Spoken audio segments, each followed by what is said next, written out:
Imagine waking up not to an alarm, but to the growl of a saber-toothed cat just outside your makeshift shelter. It's getting closer. This wasn't a movie scene. This was breakfast time, 2 million years ago. Ever wonder what it really took to survive back when the world was wild, untamed, and trying to eat you? This looks good. We're talking about a time long before agriculture, cities, or even permanent homes. A time when every single day was a direct negotiation with nature.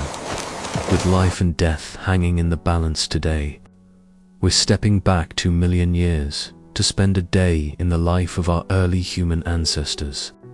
You'll see, hear, and almost feel the intense struggle and the sheer ingenuity it took to just make it to tomorrow.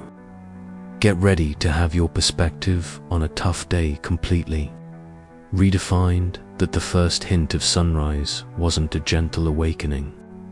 It was a scramble. You're huddled with your small band, maybe a dozen strong, within a rough lintel of branches and leaves. Sleep was never deep. Every rustle, every distant snort could be a colossal danger. You'd wake up stiff, cold, and hungry, your stomach aching with a familiar emptiness. Your senses are already on high alert. You're scanning the horizon, not for traffic, but for the towering shadow of a paranthropus, or the glint of a predator's eye. The air smells damp and primal, a mix of decomposing leaves, fresh earth, and the faint, unsettling musk of something powerful that passed by in the night. Forget coffee. Your first priority is survival. What's on the agenda? Simple. Find food, avoid becoming food, and make it to sunset. The sun slowly climbs, painting the vast savanna in warm hues. But for your ancestors, it wasn't a beautiful view. It was a checklist of potential hunting grounds and looming threats. You need water and probably some berries or roots to tide you over. But the real prize, the calories that fuel your brain and muscle, demands a hunt.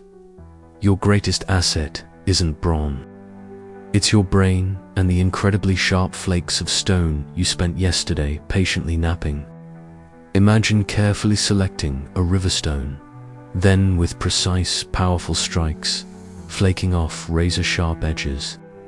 This isn't just a rock, it's your knife, your axe, your primary defense. It's the difference between tearing raw meat with your teeth and efficiently butchering a carcass. These early tools, the Oldowan choppers, were revolutionary. They allowed our ancestors to access high-energy marrow from bones, slice through tough hides, and even fashion rudimentary spears. You'd carry a few choice pieces tucked into a pouch of hide, precious beyond measure. Losing one wasn't just an inconvenience. It could be a death sentence on the savannah. Learning to make these tools wasn't instinctual. It was a skill taught and refined over generations. Each flint napper was an artisan, passing down the knowledge of striking angles, stone types, and the precise force needed. These aren't just objects. They are an extension of your will, your intelligence, and your sheer determination to adapt and conquer. Now, the real work begins. Your small band moves with purpose, silent and watchful. You're not just looking for any animal, you're looking for weakness.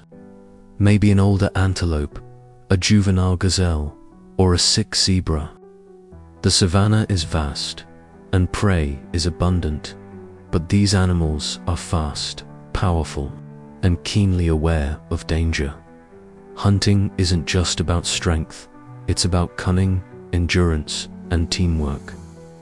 You're tracking, reading the subtle signs, a broken twig, a disturbed patch of grass, the faint scent of urine. The sun beats down, sweat drips, and every muscle aches.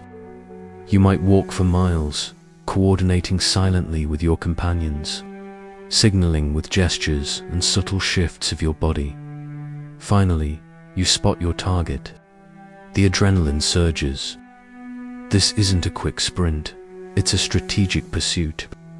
Perhaps you'll drive the animal towards a natural trap, or wear it down with persistence hunting. A tactic where you simply run it to exhaustion under the midday sun.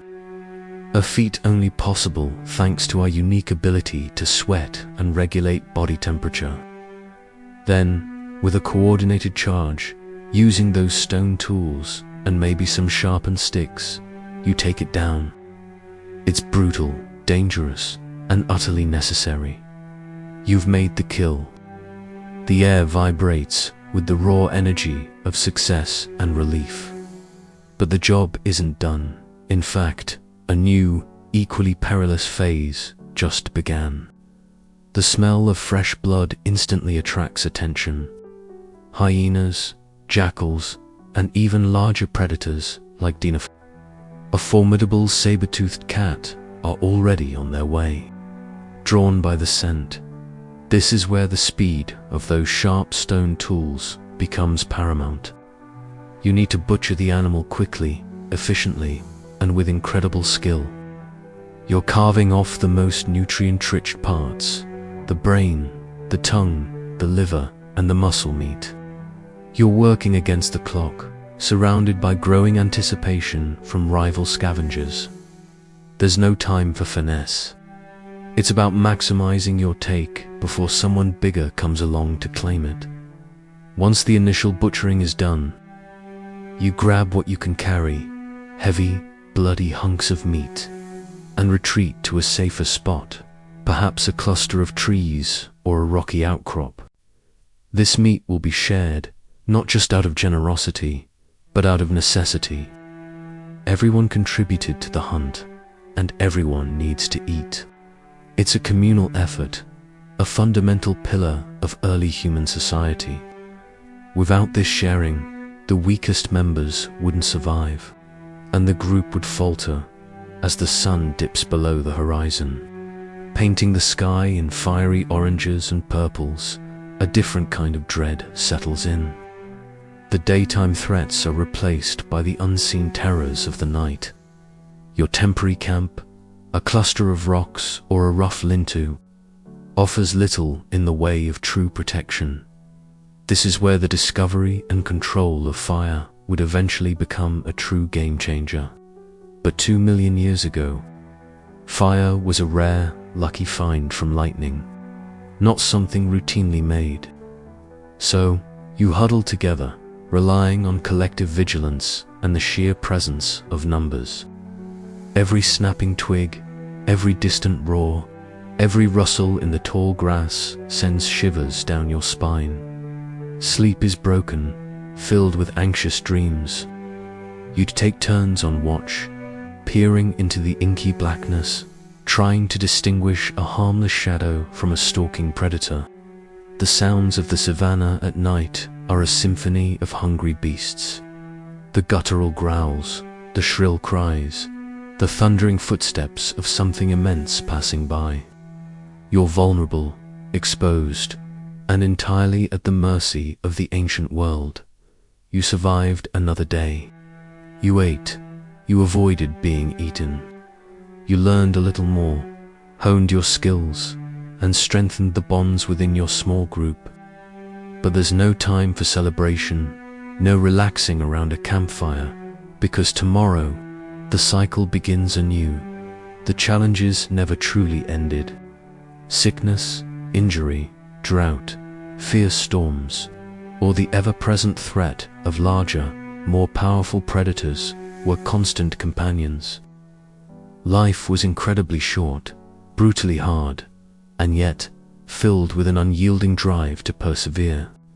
These ancestors weren't just surviving, they were evolving. They were learning, adapting, innovating. Think about that for a second. Every single one of us, right here, right now, carries the genetic echo of that relentless struggle. Our ingenuity, our cooperation, our ability to problem solve. It all started on that ancient savannah 2 million years ago, with a sharp stone and an unbreakable will to see another sunrise. It's a powerful legacy, isn't it? So, we've walked a day in the life of our ancestors 2 million years ago. From the nerve-wracking dawn to the dangerous twilight, we saw that survival demanded constant vigilance, incredible ingenuity with tools, relentless teamwork in hunting, and quick, decisive action. Every moment was a testament to their strength, their intelligence, and their fundamental drive to live. What part of this ancient day surprised you the most? Did anything make you rethink our modern lives? Let me know in the comments below. And if you want to keep exploring the incredible stories of human history and our journey from the wild, make sure you hit that subscribe button and the notification bell so you don't miss our next deep dive. Thanks for watching.